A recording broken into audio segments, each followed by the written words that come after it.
Ketemu lagi Mas. Iya, alhamdulillah. Dengan siapa Mas? Bisa perkenalkan dulu. Perkenalkan nama saya Rahibin. Saya di sini akan mewawancarai Mas Fatur Ya. sebagai host di pertanyaan yang pertama kali ini. Iya. Nanti kemudian di babak kedua Mas Saya Fatur akan bergantian. Bertanya kepada Mas Rohimi. Oke, silakan. Baik Mas Fatur, gini nih. Saya mau bertanya mengenai materi Mas Fatur, yaitu mengenai regulasi. Ya, regulasi. Mungkin pertanyaannya nggak terlalu banyak-banyak banget Mas, dikit-dikit aja. Mungkin dari pertanyaan yang pertama, kalau mengenai regulasi di perkebunan kelapa sawit itu apa saja sih Mas regulasi utama yang mengatur perkebunan kelapa sawit di Indonesia ini? Oke, untuk regulasi atau yang mengatur perkebunan kelapa sawit di Indonesia itu ada regulasi utama mencakup Undang-Undang Nomor 39 Tahun 2014 tentang perkebunan, mengatur tata kelola, perizinan, pengawasan dan pengembangan perkebunan kelapa sawit Mas. Terus yang kedua ada lagi PP Nomor 57 Tahun 2016 tentang perlindungan dan pengelolaan ekosistem gambut. Nah, melarang pembukaan lahan gambut untuk perkebunan baru. Jadi perkebunan baru itu dilarang untuk memulai perkebunan di atas lahan gambut Mas. Yang ketiga ada lagi Mas dari ISPO, Indonesia Sustainable Palm Oil. Nah, sertifikat wajib untuk memastikan keberlanjutan industri kelapa sawit. Yang keempat ada lagi Mas, moratorium izin baru pada lahan hutan gambut. Kebijakan yang membatasi pembukaan hutan primer dan lahan gambut untuk perkebunan baru. Regulasi ini Mas bertujuan untuk menjaga keseimbangan antara perkembangan ekonomi dan pelestarian lingkungan. Seperti itu Mas. Oh, berarti di Indonesia ini sudah menerapkan beberapa regulasi ya? Iya Mas, agar perkebunan di Indonesia ini tidak hanya bagus tapi juga lingkungannya juga lebih bagus dan lebih baik ke depannya. Seperti itu Mas. Baik, kita lanjut ke pertanyaan kedua mungkin Mas. Lanjut Mas. Pertanyaan kedua itu tadi kan Mas ada menjelaskan mengenai beberapa kayak regulasi ISPO. Iya. Nah, apa sih itu ISPO dan bagaimana penerapannya di lapangan Mas? Oh iya, tadi saya menjawab ISPO dan saya belum menjelaskan apa itu ISPO ya Mas. Betul. ISPO itu Mas adalah sertifikat berkelanjutan yang diwajibkan oleh pemerintah untuk semua perusahaan khususnya perkebunan kelapa sawit Mas.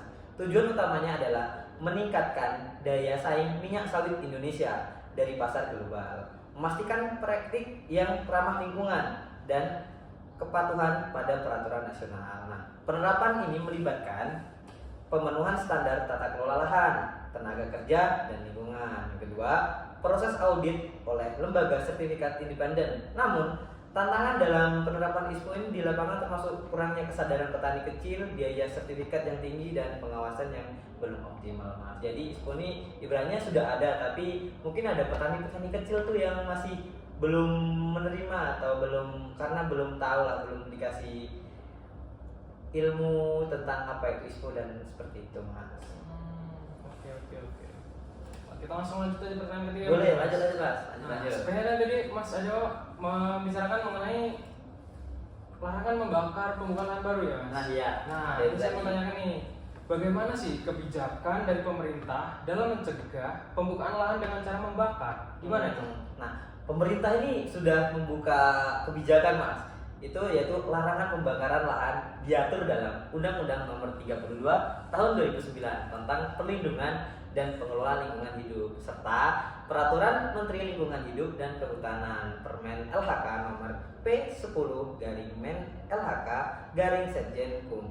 Nah, beberapa langkah yang dilakukan pemerintah yaitu memberikan sanksi. Nah, jadi orang yang masih ngeyel tuh, yang masih udah dikasih tahu udah ada larangan, udah ada undang-undangnya, itu nanti bakal dipidana juga Mas, ada sanksinya, yaitu yang pertama pidana bagi individu atau perusahaan yang melanggar. Yang kedua, melakukan patroli dan pemantauan melalui satelit. Nah, jadi nggak cuma dipantau secara mata aja, dari pemerintah nanti juga akan memantau secara dari satelit untuk mendeteksi titik-titik panas yang terjadi pembakaran tersebut Mas. Terus membentuk masyarakat peduli api, yaitu dengan singkatan MPA, untuk membantu mencegah dan menangani kebakaran tingkat lokal. Jadi kalau udah ada kebakaran, nanti di masyarakat tersebut, dari kebijakan tersebut ada dikumpulkan masyarakat yang telah dilatih yang namanya tadi MPA untuk memadamkan lah api-api yang telah membakar lahan seperti itu mas. Tentunya pasti ada sanksi ya. Iya untuk para pasti. pelanggar itu ya. Namanya melanggar pasti mempunyai sanksi mas. Baik.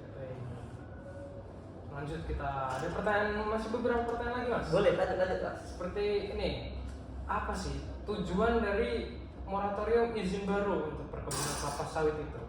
Nah, moratorium izin baru yang diberlakukan melalui Inpres nomor 8 tahun 2018 bertujuan ini mas, yaitu yang satu, mengendalikan deforestasi dan degradasi lahan gambut. Tadi kan udah dilarang, di lahan gambut itu nggak boleh ada perkebunan atau membuat perkebunan kan mas. Nah, kedua, mengevaluasi dan memperbaiki tata kelola izin usaha perkebunan yang sudah ada. Yang ketiga, memberi waktu untuk merehabilitasi kawasan yang terdegradasi.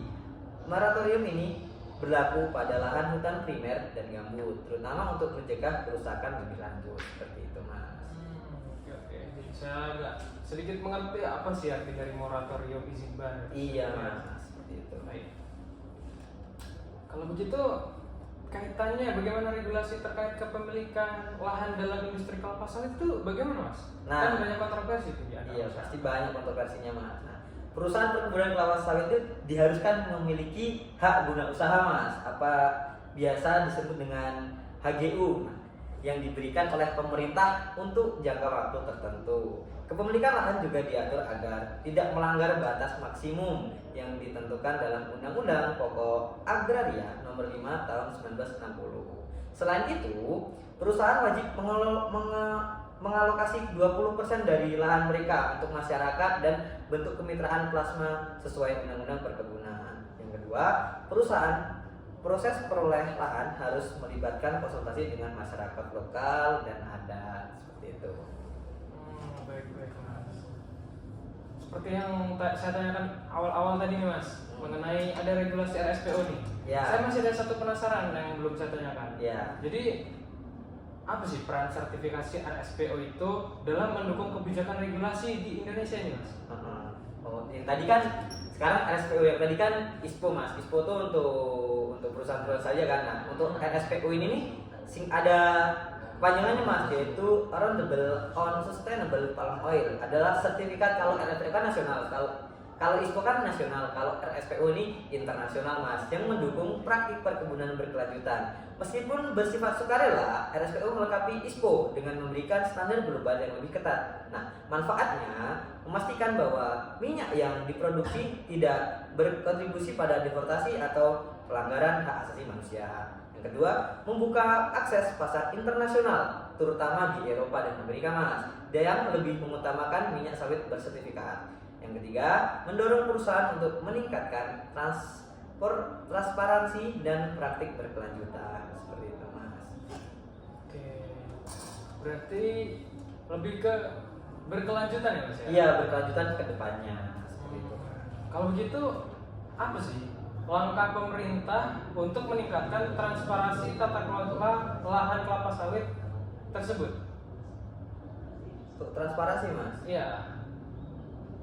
Nah, yaitu pemerintah meluncurkan sistem informasi perkebunan nasional yang biasa disingkat yaitu Siperibun dan One Map Policy. Nah, untuk memetakan konsistensi perkebunan secara transparan mas. Tujuannya adalah yang pertama, mengidentifikasi tumpang tindih penggunaan lahan. Yang kedua, memastikan seluruh izin perkebunan sesuai dengan tata ruang wilayah. Nah, yang ketiga, memantau pelanggaran seperti pembukaan lahan-lahan ilegal, seperti itu mas.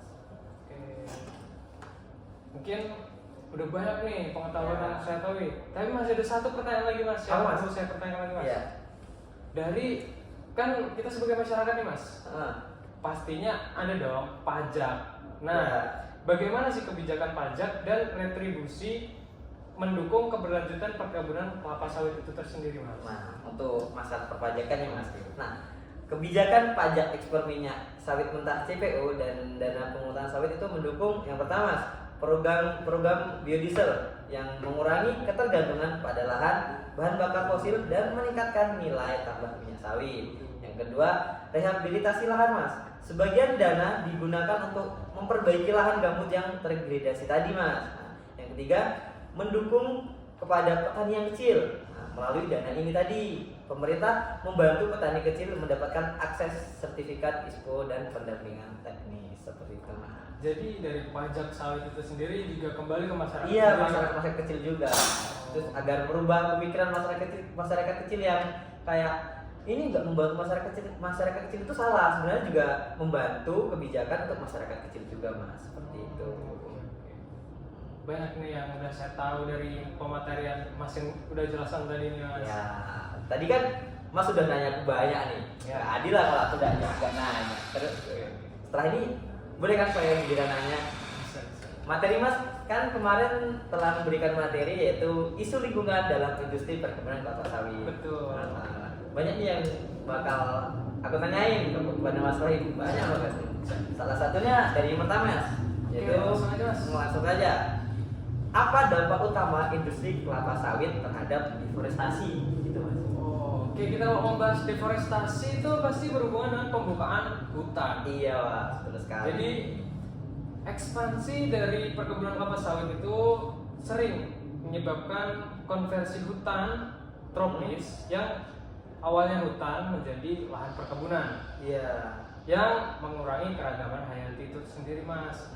Jadi karena tumbuhan kelapa sawit ini adalah sejenis hanya tanaman monokultur, tentunya tidak bisa mencukupi kebutuhan keragaman hayati yang sebelumnya ada di hutan. Berbeda dengan hutan, kalau di hutan kan pasti banyak macam pohon, buah-buahan yang bisa Hewan dimakan. juga. Nah betul. Dari situ kita kekurangan pohon dan bahan makanan, beberapa spesies hewan kekurangan makanannya Terancam punah juga mas, jadi beberapa hewan itu kan juga nggak cocok sama perkebunan sawit ya mas, jadi kalau tadi nggak cocok juga sama perkebunan sawit. Itu salah satu dampak utamanya mungkin isu utamanya. Isu utamanya. Itu yang ini udah ya mas, Ya. lanjut ke pertanyaan selanjutnya. Bisa. Itu bagaimana lahan gambut terpengaruh oleh industri kelapa sawit mas? Baik. Seperti itu. Kira kita beralih ke lahan gambut.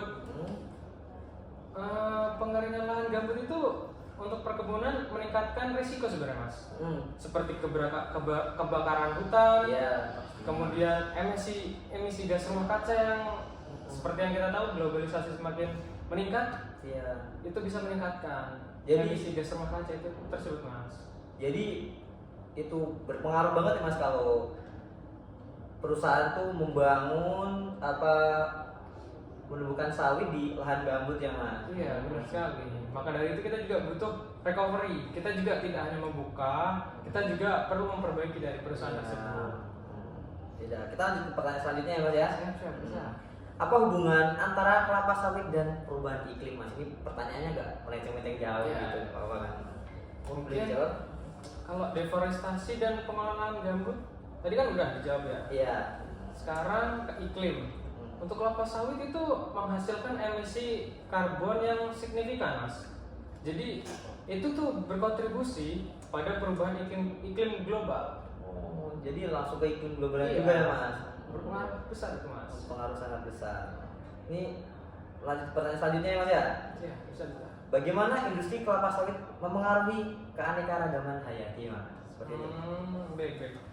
Sebenarnya sih seperti habitat satwa liar seperti orangutan, Ya. harimau, dan gajah terancam akibat konversi hutan menjadi perkebunan kelapa sawit itu sendiri mas.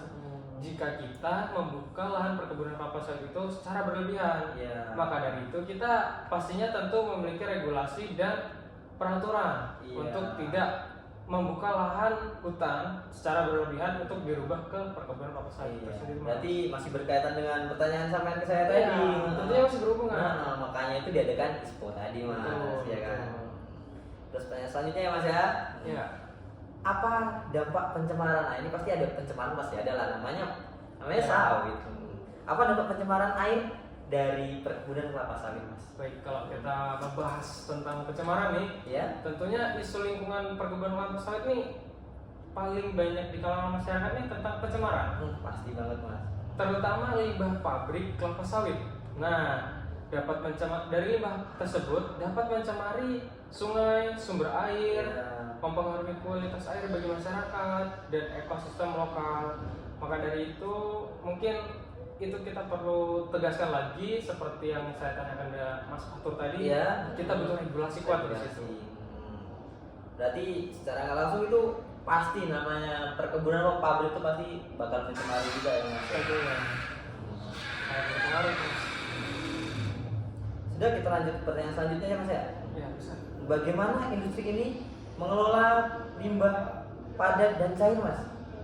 Oke, kalau limbah padat mungkin seperti tandan buah ya, itu yang sering digunakan sebagai pupuk organik. Jadi kita kembalikan ke kebun untuk digunakan sebagai pupuk organik.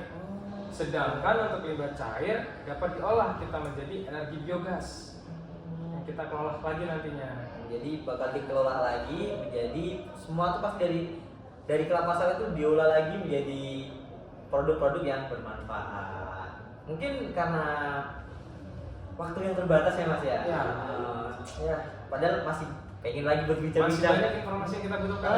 Pertanyaan itu masih banyak sebenarnya mau saya kasih ke sampean, tapi ya karena waktu yang terbatas mungkin hanya itulah yang podcast hari ini yang kita lakukan ya Mas ya. Ya, banyak ilmu yang kita dapatkan, saling sharing dan Ya. juga saling mengerti apa sih yang tadi kita udah Iya. dapatkan informasinya. Iya, kita saling bertukar pikiran lah. Betul. Yaudah, yaudah teman-teman, kami akhiri. Wassalamualaikum warahmatullahi wabarakatuh.